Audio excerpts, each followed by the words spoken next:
Hey everyone, this is Jason Davenport with Delta Data. We're getting up now, so we're just going to give a couple more minutes to give everybody time to get in started.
Hi, this is Woodfield Athey with Delta Data. I think we'll get started, although some folks will probably be joining. There's about 25 on the call.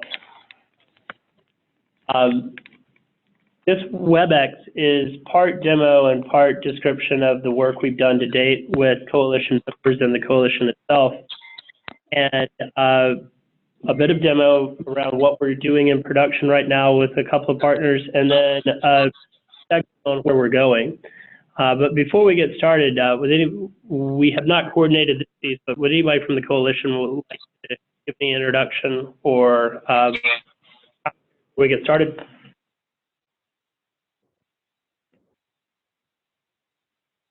Again, I should not have asked right there on the edge, hey, would you like to say anything? But we talked with the coalition about 2 years ago when we noticed that there was starting to become organization within the collective industry around folks that were interested in seeing better understanding about the product from a business point of view, getting the word out to a larger group of gatekeepers, retirement assets, to deliver a higher volumes CIT product structure. What we noticed at the time was that organization would likely lead to some traction on initiatives to increase the operational efficiency as scale was coming on to the product itself. We at Delta Data have been supportive of the collective investment trust products, and today we think one of the industry support of these assets in the retirement record keeping and asset management business. Our history with collective investment trust started about 13 years ago, maybe 12 years ago. We fund of funds engine for our record clients who used our trading system to rebalance fund of funds.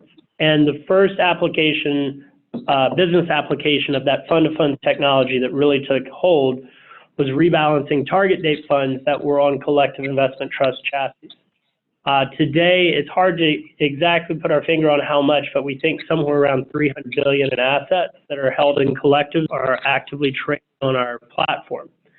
In addition to that, we have an active and large group of clients who are asset managers in the industry, and we provide transparency solution to asset managers, and we also provide communication solutions for them to communicate with counterparties who they jointly sell the products with.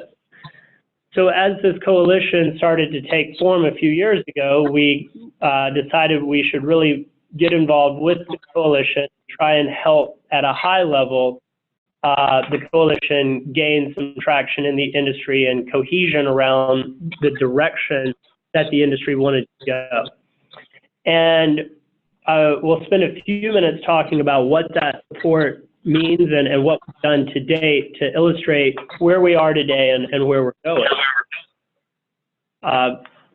We started work initially with our clients and a few of our prospects who were active in the Collective Investment Trust Coalition and took guidance from them on what they thought the coalition could benefit from if we were to provide some resources, not directly to the coalition, but in the areas that we focus on as a firm.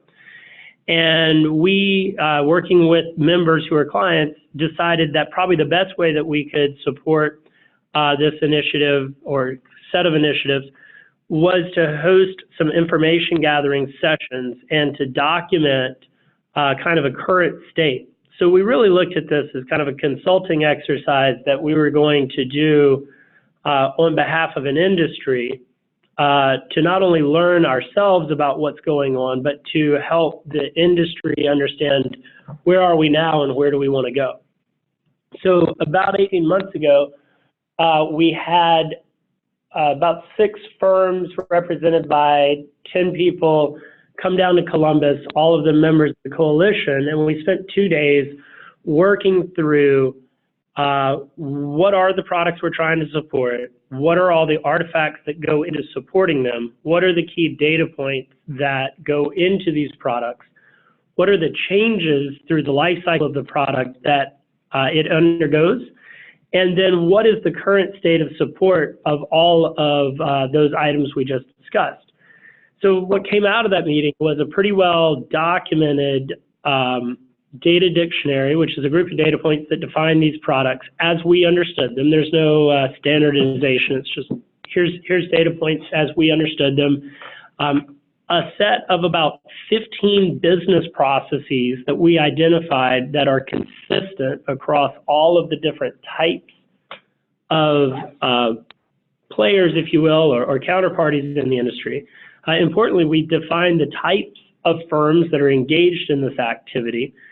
There's vastly different requirements for an asset manager, a pure play asset manager versus a pure play trust company versus a company that does both in-house. And then we also have service partners whereby you have for-hire trust services that are engaged in these activities.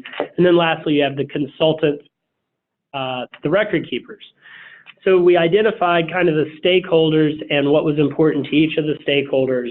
But we did come up with this list of 15 some odd business processes that are intertwined between all of these stakeholders. Some of those business processes are more important or currently a larger pain point than others. Some of the business processes don't apply to all of the stakeholders that we're discussing. But we took this data dictionary, we took this list of identified business processes, we then looked at the documentation that supports collective investment trust and built a catalog of document types. And we roughed out what we think is kind of a baseline starting point. It's by no means an exhaustive analysis of the industry, but it's a pretty good place to start. And we took all that analysis and pushed it back out to all the attendees who helped us put it together. This really was not designed to be a, hey, let's build it and keep it and try and leverage it. It was really just a facilitation of an information gathering and organization exercise. Again, that was about 18 months ago. So the follow-on to that meeting was we took those 15 business processes and we worked with those folks who came down and worked with us to collect the information, and we prioritized it based on the type of firm they were. And what we found was, regardless of what type of firm they were, bank, trust, record keeper, or asset manager, there was some consistency in where the top pain points were. So we went back out to all of our clients that we knew worked in collectives, and we said, hey, we think we should tackle some of these in the top 10 and provide some solutions to help facilitate these business processes. And lo and behold, 2 of our clients called back and said, that's a great idea. So the follow from that was to work with 2 of our existing clients. One's a top 5 record keeper, the other one's a top 5 asset manager. They're engaged today with these exact conversations. And importantly, they already use software that we thought could support communication of these business processes. And what we're going to talk about today, and actually do a bit of a live demo, is the resultant initial business process changes that were identified as pain points in that offsite that are now in production, in usage between 2 of the coalition members who are also clients of ours. And then after that brief demo, we're going to talk about where we're going from here, how you guys can participate, and what's next. I'm going to hand this off to Jason Davenport. He's the head of product for the tool that supports these communications, and he'll take it from here.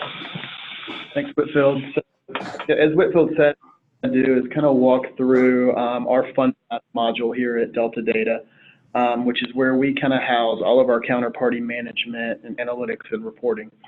And the reason we kind of chose this product set is really because of that counterparty management suite. It already had the ability to model relationships, stakeholders, plans, and everyone that needs to be involved in a CIT into one portal and be able to share and kind of dissect information around to what's relevant to those different stakeholders. The first area that we really heard kind of a pain point from some of our clients and with the coalition was getting everybody on the same page with just what are the active documents and who are the contacts and what are the things that are going on with the actual product itself. So what we built here is just kind of a quick product CIT where each stakeholder within the product has the ability to log in and actually see the relevant information to them. You get information about, who the trust company is, who the record keeper is. Up in the top right or even in the bottom left down here, what are some of the key events that are taking place around the CIT? Is there a rebalance modification coming? Is there a glide path update, et cetera? And we really see this kind of being a place where you can come into and get a quick look at the product all the way from product launch all the way down to when the actual fund is liquidating. Another thing we heard of, yes. I'm sorry to interrupt. We are online, but we're seeing a black screen. Are we the only ones that can't see your demo?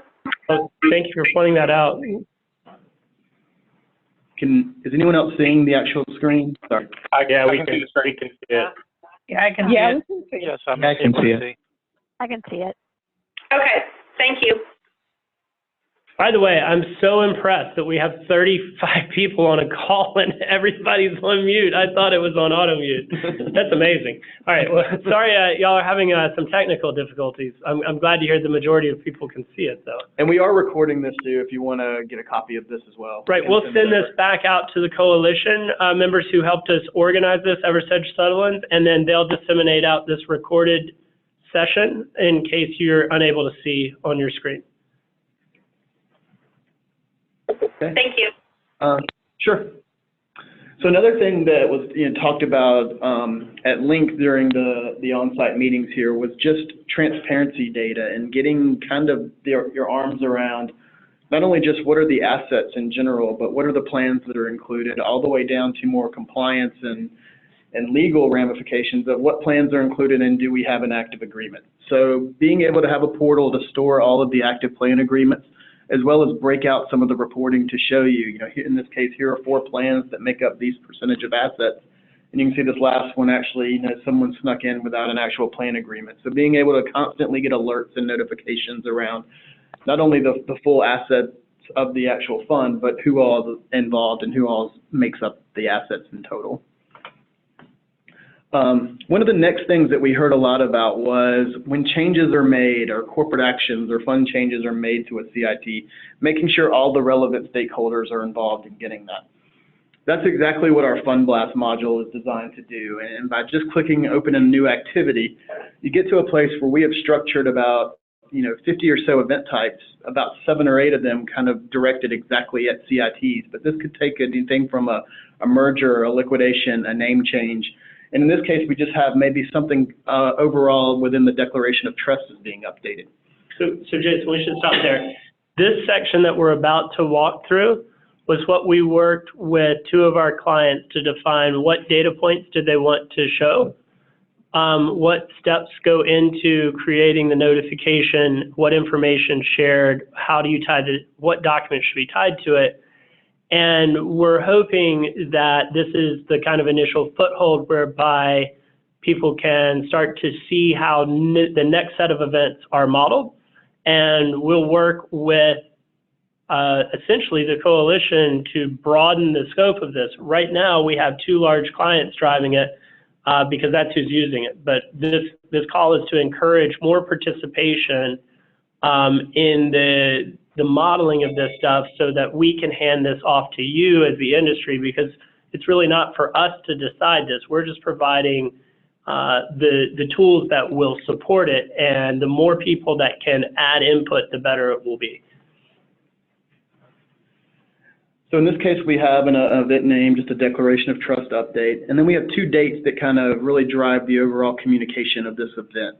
The publish date, which is the day that we're going to let all of the stakeholders know about the event that's taking place, and then the effective date, which is the actual day it becomes effective. What's important here is that there's 2 ways, and we'll talk through this as we go through the workflow, this event can go out the door.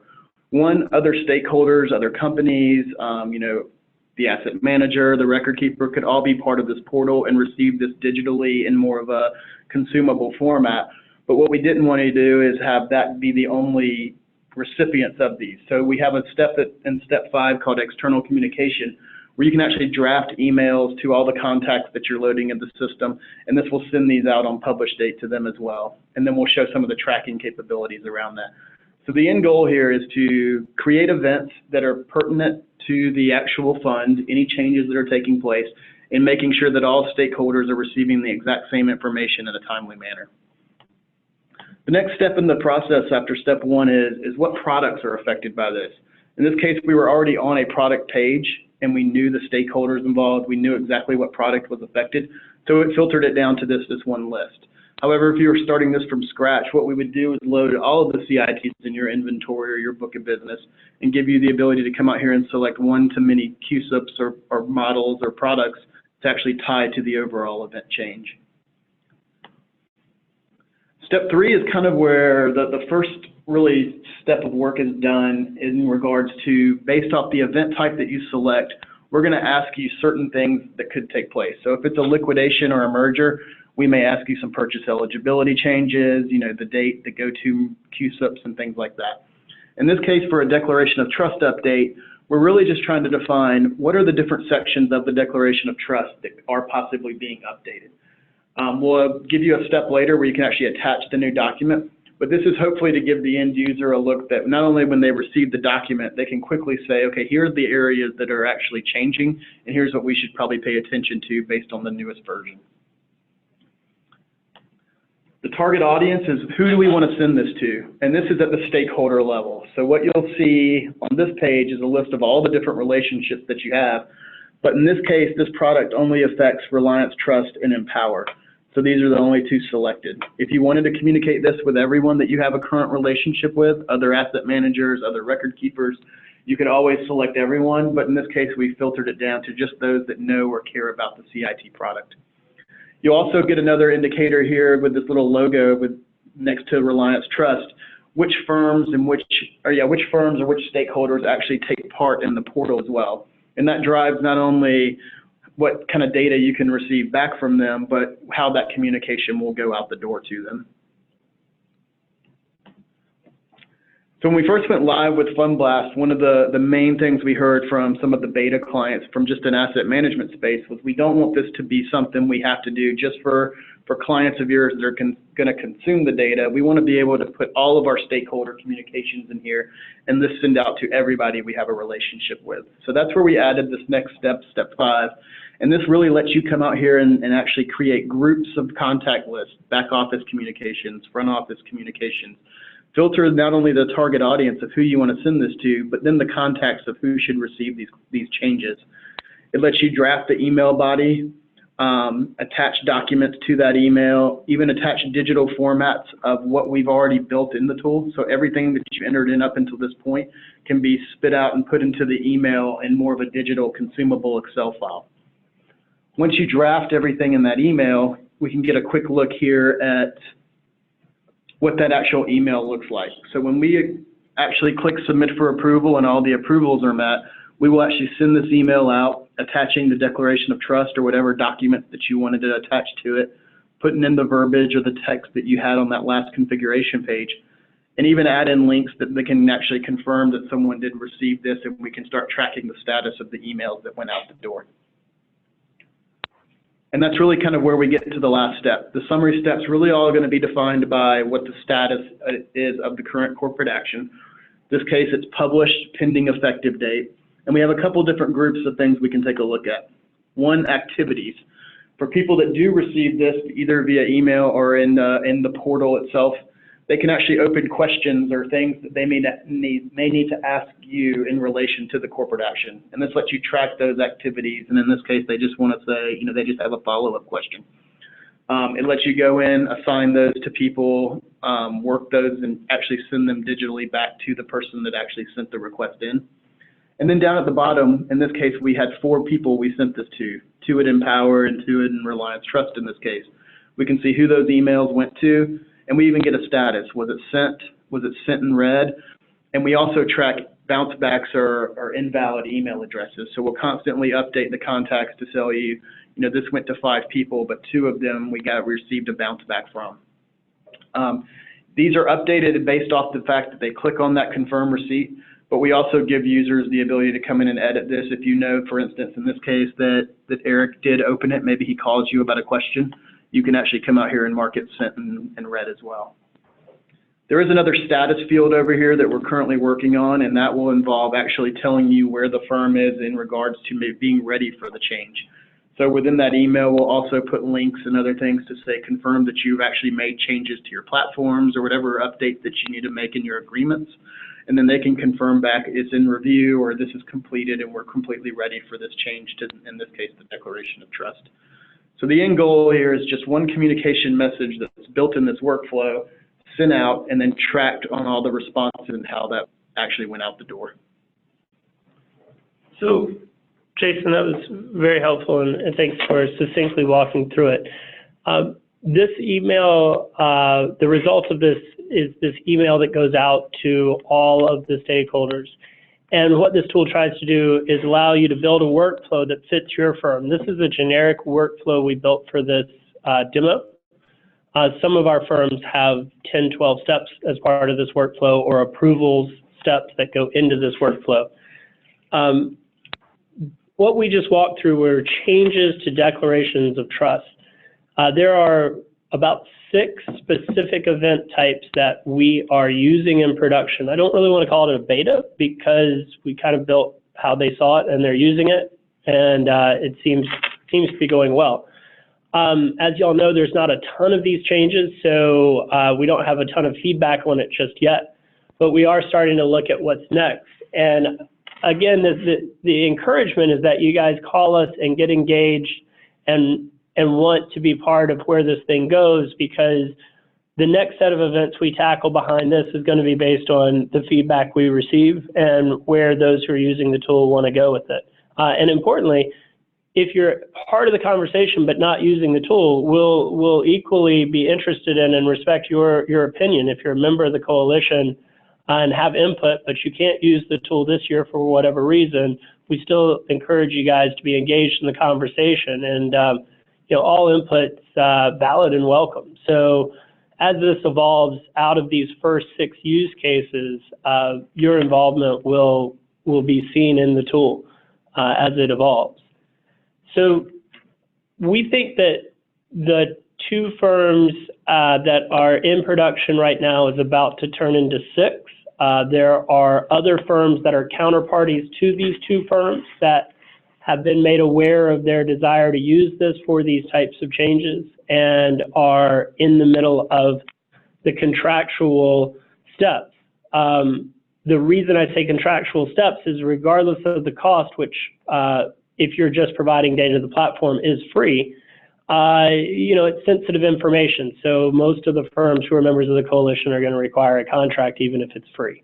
So that takes a little bit of time, and as this evolves, we're already looking at what's next. So this is a simple, in our opinion, a simple set of requirements whereby in our document vault, which tracks document types by specific, we know what a declaration of trust is, and we know who the counterparties are to it, and we can track the versioning of it, and you can share that one document amongst your stakeholders for a specific product. The next thing we're going to walk through is kind of the next step.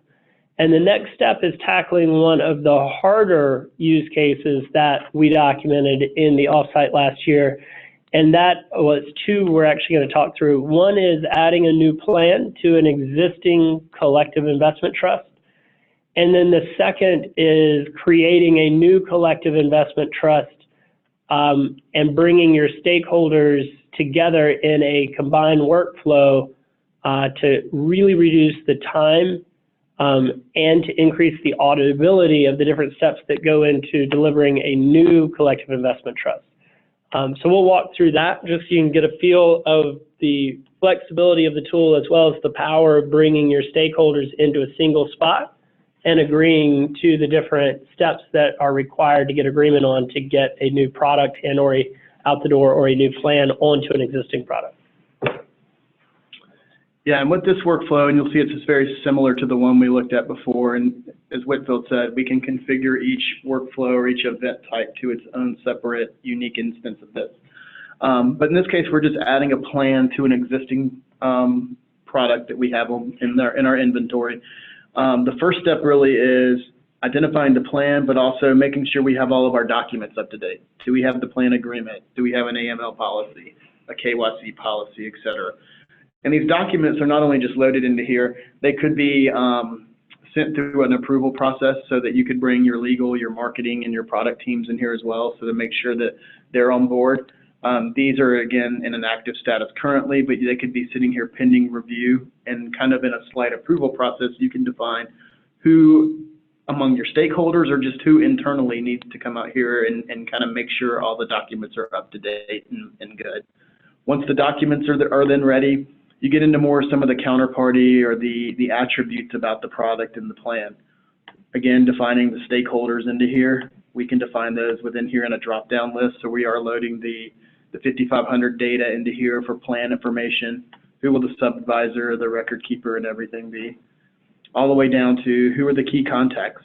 Do we have an administrator, plan consultant? Do we have someone we need to talk to for trading questions or making sure trading platforms are up to date? So these are all just steps along the way to make sure you have everything in order to fully onboard the plan.